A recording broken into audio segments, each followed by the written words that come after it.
ਅੱਜ ਦੀਆਂ ਖਬਰਾਂ ਵੱਲ ਚੱਲੀਏ ਤੇ ਸਭ ਤੋਂ ਪਹਿਲਾਂ ਜੋ ਕੁਝ ਨਿਊ ਔਰਲੀਨਜ਼ ਦੇ ਵਿੱਚ ਵਾਪਰਿਆ ਹੈਗਾ। ਨਿਊਯਾਰਕ ਟਾਈਮਜ਼ ਅੱਜ ਉਸ ਬੰਦੇ ਦੇ ਬਾਰੇ ਸਾਰਾ ਕੁਝ ਰਿਪੋਰਟ ਕਰ ਰਹੀ ਹੈਗੀ ਆ। ਇਸ ਅਟੈਕ ਦੇ ਵਿੱਚ ਜੋ ਬੰਦਾ ਜਿਸਨੇ ਜਿਹੜਾ ਪਿਕਅਪ ਆ ਉਹਦੇ ਨਾਲ 15 ਲੋਕਾਂ ਨੂੰ ਮਾਰਿਆ ਹੈਗਾ ਤੇ ਕਾਫੀ ਜਾਣਿਆਂ ਨੂੰ ਫੱਟੜ ਕੀਤਾ ਹੈ। ਉਹਦਾ ਨਾਂ ਸ਼ਮਸੂਦੀਨ ਬਹਾਰ ਜ਼ਾਬਰ ਕਰਕੇ ਦੱਸਿਆ ਗਿਆ ਹੈ। ਕਹਿੰਦੇ ਵੀ ਬਹੁਤ ਹੀ ਆਪਣੀ ਸ਼ਾਂਤੀ ਵਾਲੀ ਲਾਈਫ ਉਹ ਹੂਸਟਨ ਦਾ ਇੱਕ ਬਹੁਤ ਹੀ ਜੋ ਵਧੀਆ ਏਰੀਆ ਹੈਗਾ ਜਿੱਥੇ ਡਾਇਵਰਸਿਟੀ ਵੱਖ-ਵੱਖ ਧਰਮਾਂ ਦੇ ਵੱਖ-ਵੱਖ ਕਮਿਊਨਿਟੀ ਦੇ ਲੋਕ ਰਹਿੰਦੇ ਆ, ਉੱਥੇ ਰਹਿੰਦਾ ਸੀ। ਸਾਬਕਾ ਯੂਐਸ ਆਰਮੀ ਦਾ ਵੈਟਰਨ ਸੀ ਤੇ ਉਸਨੇ ਇਨਫੋਰਮੇਸ਼ਨ ਟੈਕਨੋਲੋਜੀ ਸੀ ਤੇ ਇਸਲਾਮ ਨੂੰ ਉਸਨੇ ਕਨਵਰਟ ਕੀਤਾ ਸੀ ਤੇ ਉਹਦੀ ਜਿਹੜੀ ਆ 6 ਫਿਗਰ ਦੀ ਜੌਬ ਸੀਗੀ ਤੇ ਲੱਖ ਡਾਲਰ ਤੋਂ ਵੱਧ ਜਿੱਦਾਂ ਉਹ ਬਣਾਉਂਦਾ ਸੀਗਾ। ਵਾਈਟ ਪਿਕਅਪ ਟਰੱਕ ਉਸਨੇ ਹੂਸਟਨ ਦੇ ਵਿੱਚ ਰੈਂਟ ਕੀਤਾ ਤੇ 3 ਵਜੇ ਤੜਕੇ ਜੋ ਨਿਊ ਔਰਲੀਨ ਦੀ ਬੋਰਬਨ ਸਟਰੀਟ ਹੈਗੀ ਆ ਉੱਥੇ ਲੋਕਾਂ ਦੇ ਉੱਤੇ ਚੜਾ ਦਿੱਤਾ ਤੇ ਉਹ ਤੋਂ ਬਾਅਦ ਉਸਨੇ ਗੋਲੀਆਂ ਵੀ ਚਲਾਈਆਂ, ਜਿਹੜੀ ਉਹਦੇ ਕੋਲ ਗਨ ਸੀਗੀ। 15 ਜਾਣਿਆਂ ਦੀ ਹੁਣ ਤੱਕ ਨਿਊਯਾਰਕ ਟਾਈਮ ਰਿਪੋਰਟ ਕਰ ਰਿਹਾ ਮੌਤ ਹੋਈ ਹੈਗੀ ਹੈ। ਬਾਅਦ ਦੇ ਵਿੱਚ ਉਹਦੀ ਵੀ ਮੌਤ ਹੋ ਗਈ ਸੀ। ਪਿਕਅਪ ਦੇ ਵਿੱਚੋਂ ਆਈਸਿਸ ਦਾ ਇੱਕ ਝੰਡਾ ਵੀ ਮਿਲਿਆ, ਇੱਕ ਸੀਨੀਅਰ ਲਾ ਇਨਫੋਰਸਮੈਂਟ ਆਫੀਸ਼ੀਅਲ ਨੇ ਦੱਸਿਆ ਤੇ ਉਸਨੇ ਕਿਹਾ ਜਿਹੜਾ ਮਿਸਟਰ ਜਾਬਰ ਆ ਇਸਨੇ ਕਈ ਵੀਡੀਓਜ਼ ਆਪਣੇ ਫੇਸਬੁੱਕ ਦੇ ਅਕਾਊਂਟ ਦੇ ਉੱਤੇ ਅਪਲੋਡ ਕੀਤੀਆਂ ਸੀਆਂ ਆਪਣੇ ਪਰਿਵਾਰ ਨੂੰ ਐਡਰੈਸ ਕਰਦੇ ਹੋਏ, ਜਿਹਦੇ ਵਿੱਚ ਉਸਨੇ ਦੱਸਿਆ ਸੀ ਵੀ ਉਹ ਆਈਸਿਸ ਨੂੰ ਜੋ ਪਲੇਜ ਉਹਦੇ ਨਾਲ ਅਲਾਇੰਸ ਆ ਉਸ ਨੂੰ ਪਲੇਜ ਕਰਦਾ ਹੈਗਾ।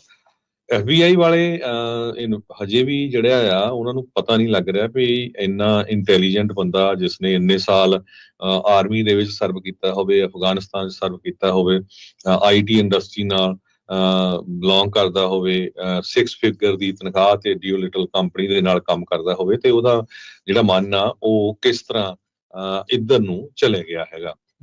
ਉਹਦਾ ਭਰਾ ਕਹਿੰਦਾ ਵੀ ਉਹ ਬੜਾ ਚੁੱਪਚਾਪ ਰਹਿਣ ਵਾਲਾ ਕੁਆਇਟ ਬੰਦਾ ਸੀਗਾ। ਪਹਿਲਾਂ ਉਸਦੀ ਵਾਈਫ ਦਾ ਕੇਂਦਰਾ ਸ਼ੈਰਲ ਨਾਮ ਦੀ ਲੇਡੀ ਨਾਲ ਜੋ ਵਿਆਹ ਹੋਇਆ ਸੀ ਉਹ ਡਿਵੋਰਸ ਹੋ ਗਿਆ ਸੀ 2012 ਚ।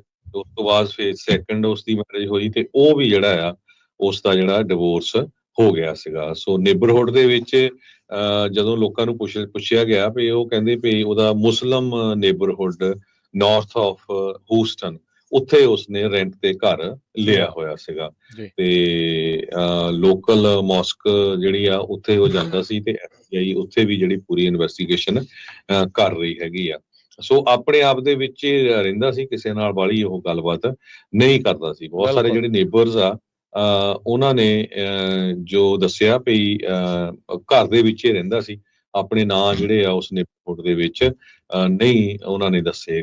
ਐਜ਼ ਜਦੋਂ ਉਹ ਗਰੋ ਅਪ ਹੋਇਆ ਸੀ ਕ੍ਰਿਸਚੀਅਨ ਹੋਇਆ ਸੀ, ਪਰ ਕਾਫੀ ਲੰਮਾ ਸਮਾਂ ਪਹਿਲਾਂ ਉਹ ਇਸਲਾਮ ਦੇ ਵਿੱਚ ਉਸਨੇ ਆਪਣੇ ਆਪ ਨੂੰ ਕਨਵਰਟ ਕਰ ਲਿਆ ਸੀ। ਸੋ ਉਹਦੇ ਜਿਹੜੇ ਲਾਗੇ ਦੇ ਲੋਕ ਆ ਉਹ ਕਹਿੰਦੇ ਵੀ ਬਹੁਤ ਸਾਲਾਂ ਤੋਂ ਉਸਨੇ ਇਸਲਾਮ ਨੂੰ ਜਿਹੜਾ ਆਪਣਾ ਧਰਮ ਅਪਣਾ ਲਿਆ ਸੀ। ਬਿਲਕੁਲ ਹਰਜੋਤ ਸਿੰਘ ਜੀ, ਬੜੀਆਂ ਚੀਜ਼ਾਂ ਜਿਹੜੀਆਂ ਇਸ ਟਾਈਮ ਸਾਹਮਣੇ ਆ ਰਹੀਆਂ ਕਿਉਂਕਿ ਇੱਕ ਨੈਰੇਟਿਵ ਇਸ ਹਮਲੇ ਨੂੰ ਵਰਤਦੇ ਹੋਏ ਇਮੀਗ੍ਰੈਂਟ ਦੇ ਉਲਟ ਵੀ ਵਰਤਣ ਦੀ ਕੋਸ਼ਿਸ਼ ਕੀਤੀ, ਜਿਸ 'ਚ ਪ੍ਰੈਜ਼ੀਡੈਂਟ ਇਲੈਕਟ ਟਰੰਪ ਹੋਣਾ ਨੇ ਵੀ ਇਲੀਗਲ ਇਮੀਗ੍ਰੈਂਟਸ ਨੂੰ ਇਸ ਦੇ ਲਈ ਜ਼ਿੰਮੇਵਾਰ ਠਹਿਰਾਉਣ ਦੀ ਕੋਸ਼ਿਸ਼ ਕੀਤੀ। ਮਾਰਜਰੀ ਟੇਲਰ ਗ੍ਰੀਨ ਨੇ ਤਾਂ ਇਹ ਕਹਿਤਾ ਸੀਗਾ ਵੀ 2 ਦਿਨ ਪਹਿਲਾਂ ਹੀ ਇਹ ਬਾਰਡਰ ਟੱਪ ਕੇ ਆਇਆ ਸੀ, ਜਦ ਕਿ ਇਹ ਇੱਥੇ ਦਾ ਜੰਮਿਆ ਸੀ, ਅਮਰੀਕੀ ਫੌਜੀ ਰਿਹਾ 10 ਸਾਲ ਤੋਂ ਵੱਧ, IT ਸਪੈਸ਼ਲਿਸਟ ਜਿੱਦਾਂ ਤੁਸੀਂ ਦੱਸਿਆ, ਤੇ HR ਦੇ ਵਿੱਚ ਰੀਅਲ estate ਦਾ ਏਜੰਟ ਵੀ ਸੀਗਾ, ਇਹਦੇ ਕੋਲ ਲਾਇਸੈਂਸ ਵੀ ਰਿਹਾ ਸੀ। 1 ਦਹਾਕੇ ਤੋਂ ਬਾਅਦ ਅਮਰੀਕਨ ਫੌਜ ਦੇ ਲਈ ਰਿਹਾ, ਰਿਜ਼ਰਵ ਦੇ ਵਿੱਚ ਰਿਹਾ ਤੇ ਇਵੈਂਚੁਅਲੀ ਜਿਸ ਨੇ ਇਹ ਹਮਲਾ ਕੀਤਾ। ਹੁਣ ਇਹ ਵੀ ਪਤਾ ਲੱਗਾ ਵੀ Airbnb ਜਿਹੜਾ ਇਸਨੇ ਲਿਆ ਸੀ ਉੱਥੇ ਬੰਬ ਬਣਾਉਣ ਦਾ, ਅਸਲਾ ਬਣਾਉਣ ਦਾ, ਇਦਾਂ ਦੀਆਂ ਚੀਜ਼ਾਂ ਵੀ ਉੱਥੋਂ ਐਕਸਪਲੋਸਿਵਸ ਮਟੀਰੀਅਲ ਜਿਹੜਾ ਉਹ ਬਰਾਮਦ ਹੋਇਆ ਆ। ਉਹ ਉਦਾਂ ਦਾ ਹੀ ਮਟੀਰੀਅਲ ਇਸ ਦੀ ਆਪਣੀ ਗੱਡੀ ਦੇ ਵਿੱਚੋਂ ਵੀ, ਜਿਸ ਦੇ ਨਾਲ ਇਸਨੇ ਲੋਕਾਂ ਨੂੰ ਦਰੜਿਆ ਆ, ਉਹ ਵੀ ਬਰਾਮਦ ਜਿਹੜਾ ਹੋਇਆ ਸੀ। ਇਸ ਦੇ ਕੋਲ ਰਾਈਫਲ ਵੀ ਸੀਗੀ। ਇਵੈਂਚੁਅਲੀ ਪੁਲਿਸ ਵਾਲਿਆਂ ਨੇ ਜਦ ਉਹਨਾਂ ਨੂੰ 911 ਕਾਲਾਂ ਗਈਆਂ, ਮੌਕੇ ਦੇ ਉੱਤੇ ਪਹੁੰਚੇ ਤਾਂ ਇਹ ਰਾਈਫਲ ਲੈ ਕੇ ਬਾਹਰ ਨਿਕਲਣ ਵਾਲਾ ਸੀ। ਹੋ ਸਕਦਾ ਸੀ ਵੀ ਇਹਨੇ ਉਸ ਤੋਂ ਬਾਅਦ 'ਚ ਲੋਕਾਂ ਨੂੰ ਦਰੜਨ ਤੋਂ ਬਾਅਦ 'ਚ ਗੋਲੀਆਂ ਵੀ ਜਿਹੜੀਆਂ ਉੱਥੇ ਚਲਾਉਣੀਆਂ ਸੀ, ਪਰ ਉਸ ਤੋਂ ਪਹਿਲਾਂ ਪੁਲਿਸ ਵਾਲਿਆਂ ਨੇ ਉਸ ਨੂੰ ਢੇਰ ਜਿਹੜਾ ਉਹ ਕਰ ਦਿੱਤਾ ਸੀਗਾ। ਸੋ ਇਹ ਹਰ ਇੱਕ ਨੇ ਹੀ 1 ਤਰੀਕ ਨੂੰ ਜਿਹੜਾ ਹੋਇਆ ਹਮਲਾ ਆ ਨਵੇਂ ਸਾਲ ਦੇ ਉੱਤੇ, ਇਸ ਨੇ ਸਾਰਿਆਂ ਨੂੰ ਭੌਚੱਕੇ ਕਰ ਦਿੱਤਾ ਆ। ਦੰਗ ਰਹਿ ਗਏ ਨੇ ਲੋਕ ਵੀ ਇਹ ਕੀ ਹੋਇਆ। ਉਧਰ ਦੂਸਰਾ ਜਿਹੜਾ ਮਾਮਲਾ Harjot Singh ji, Las vagus cyber truck explosion ਜਿਹੜਾ ਹੋਇਆ ਆ, ਉਹਦੇ ਵਿੱਚ ਵੀ ਆਰਮੀ ਦਾ ਬੰਦਾ ਹੀ ਜਿਹੜਾ ਕਹਿੰਦੇ ਆ ਉਹ ਨਿਕਲਿਆ ਹੈਗਾ ਆ। ਸਸਪੈਕਟਡ ਡਰਾਈਵਰ ਜਿਹੜਾ ਸਾਈਬਰ ਟਰੱਕ ਟਰੰਪ ਟਾਵਰ ਦੇ ਬਾਹਰ ਐਕਸਪਲੋਡ ਹੋਇਆ ਸੀ। ਪਹਿਲੋਂ ਤਾਂ ਇਹ ਨਹੀਂ ਪਤਾ ਲੱਗਾ ਵੀ ਟਰੱਕ ਦੀ ਬੈਟਰੀ ਐਕਸਪਲੋਡ ਹੋਈ ਆ ਜਾਂ ਕੀ ਹੋਇਆ, ਪਰ ਬਾਅਦ 'ਚ ਪਤਾ ਲੱਗਾ ਵੀ ਉਸ ਦੇ ਵਿੱਚ ਪਟਾਕੇ ਸੀਗੇ ਤੇ ਹੋਰ ਇਦਾਂ ਦਾ ਮਟੀਰੀਅਲ ਸੀ, ਜਲਨਸ਼ੀਲ ਮਟੀਰੀਅਲ ਸੀ, ਜੋ ਉਹਦੀ ਕਹਿ ਲਓ ਵੀ ਬੂਟ ਦੇ ਵਿੱਚ ਪਿਆ ਸੀ, ਉਹਦੇ ਟਰੰਕ 'ਚ ਪਿਆ ਸੀਗਾ, ਤੇ ਉਹਦੇ ਵਿੱਚ ਧਮਾਕਾ ਜਿਹੜਾ ਉਹ ਹੋਇਆ ਆ। ਮੌਕੇ ਦੇ ਉੱਤੇ ਹੀ ਉਸ ਡਰਾਈਵਰ ਦੀ ਮੌਤ ਹੋ ਗਈ। ਅਜੇ ਤੱਕ ਉਸ ਦਾ ਨਾਮ ਜਿਹੜਾ ਉਹ ਨਸ਼ਰ ਨਹੀਂ ਜਿਹੜਾ ਉਹ ਕੀਤਾ ਗਿਆ ਸੀਗਾ, ਪਰ ਹੁਣ ਜਿਹੜੀ ਚੀਜ਼ ਸਾਹਮਣੇ ਆਈ ਆ ਵੀ ਕਹਿੰਦੇ ਵੀ active duty army soldier Matthew Livelsberger ਉਸ ਦਾ ਜਿਹੜਾ ਉਹ ਨਾਮ ਸੀ।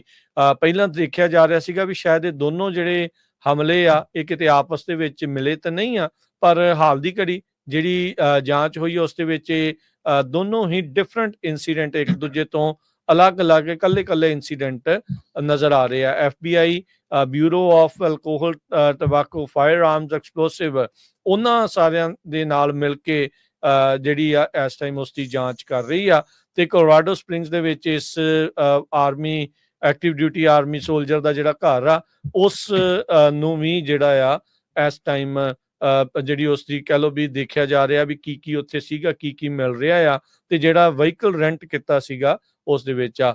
ਸੋ 2-3 ਚੀਜ਼ਾਂ ਜਿਹੜੀਆਂ ਹਰਜੋਤ ਸਿੰਘ ਜੀ ਇਹਨਾਂ ਦੋਨਾਂ ਚੀਜ਼ਾਂ ਦੇ ਵਿੱਚ ਮਿਲ ਗਈਆਂ। ਦੋਨੋਂ ਹੀ US ਆਰਮੀ ਦੇ ਲਈ ਕੰਮ ਕਰਦੇ ਰਹੇ ਆ। ਦੋਨਾਂ ਨੇ ਟਿਊਰੋ ਐਪ ਤੋਂ ਜਿਹੜੀ ਗੱਡੀਆਂ ਆ ਉਹ ਜਿਹੜੀਆਂ ਰੈਂਟ ਜਿਹੜੀਆਂ ਉਹ ਕੀਤੀਆਂ ਸੀਗੀਆਂ, ਤੇ ਇਵੈਂਚੁਅਲੀ ਜਿਹੜਾ ਇਦਾਂ ਧਮਾਕਾ ਖੇਸ ਜਿਹੜੀ ਸਮੱਗਰੀ ਆ ਇਸ ਤਰੀਕੇ ਦੀਆਂ ਚੀਜ਼ਾਂ ਜਿਹੜੀਆਂ ਆ ਉਹ ਬਰਾਮਦ ਹੋਈਆਂ ਹੈਗੀਆਂ। US ਤੇ ਆਰਮੀ ਦੇ ਸਪੋਕਸਪਰਸਨ ਨੇ ਜਿਹੜਾ ਉਹ ਕਿਹਾ ਆ ਵੀ ਜਿਹੜਾ ਲਾਈਵਲਸਬਰਗਰ ਆ ਉਹ ਆਰਮੀ ਦੇ ਵਿੱਚ ਸਰਵ ਕਰ ਰਿਹਾ ਸੀ ਤੇ ਇਸ ਟਾਈਮ ਅਪਰੂਵਡ ਛੁੱਟੀ ਦੇ ਉੱਤੇ ਸੀਗਾ ਜਿਸ ਟਾਈਮ ਉਸ ਦੀ ਜਿਹੜੀ ਇਹ ਮੌਤ ਹੋਈ ਆ। ਹੁਣ ਪਹਿਲਾਂ ਤਾਂ ਜਿਹੜਾ ਇਹ ਵੇਗਸ ਦੇ ਵਿੱਚ ਹੋਇਆ ਧਮਾਕਾ ਆ ਸਾਈਬਰ ਟਰੱਕ ਦੇ ਵਿੱਚ, ਉਸ ਨੂੰ ਵੀ ਅੱਤਵਾਦੀ ਹਮਲੇ ਦੇ ਤੌਰ ਦੇ ਉੱਤੇ ਜਿਹੜਾ ਉਹ ਚੈੱਕ ਜਿਹੜਾ ਉਹ ਕੀਤਾ ਜਾ ਰਿਹਾ ਸੀ, ਕਿਉਂਕਿ ਇਹ ਦੋ ਨਾਮ ਜਿਹੜੇ ਜੁੜੇ ਨੇ ਸਾਈਬਰ ਟਰੱਕ ਈਲਨ ਮਸਕ ਦੇ ਨਾਲ ਤੇ ਟਰੰਪ ਹੁਣਾਂ ਦਾ ਟਾਵਰ ਜਿਹੜੇ ਪ੍ਰੈਜ਼ੀਡੈਂਟ ਇਲੈਕਟ ਆ। ਸੋ ਲੋਕਾਂ ਨੂੰ ਲੱਗ ਰਿਹਾ ਸੀਗਾ ਵੀ ਖੌਰੇ ਇਹ ਚੀਜ਼ ਨਾ ਹੋਵੇ, ਪਰ ਇੱਕ ਦੇ ਵਿੱਚ ਆਈਸਿਸ ਦਾ ਫਲੈਗ ਮਿਲਿਆ ਆ ਜਿੰਨੇ ਨਿਊ ਆਰਲੀਨਸ ਦੇ ਵਿੱਚ ਲੋਕਾਂ ਨੂੰ ਦਰੜਿਆ, ਇਹਦੇ ਵਿੱਚ ਕੋਈ ਇਦਾਂ ਦਾ ਝੰਡਾ ਵਗੈਰਾ ਜਿਹੜਾ ਉਹ ਨਹੀਂ ਮਿਲਿਆ। ਸੋ ਇਸ ਦੋਨਾਂ ਨੂੰ ਹੀ ਵੱਖਰੇ ਤੌਰ ਦੇ ਉੱਤੇ ਜਿਹੜਾ ਉਹ ਦੇਖਿਆ ਜਾ ਰਿਹਾ।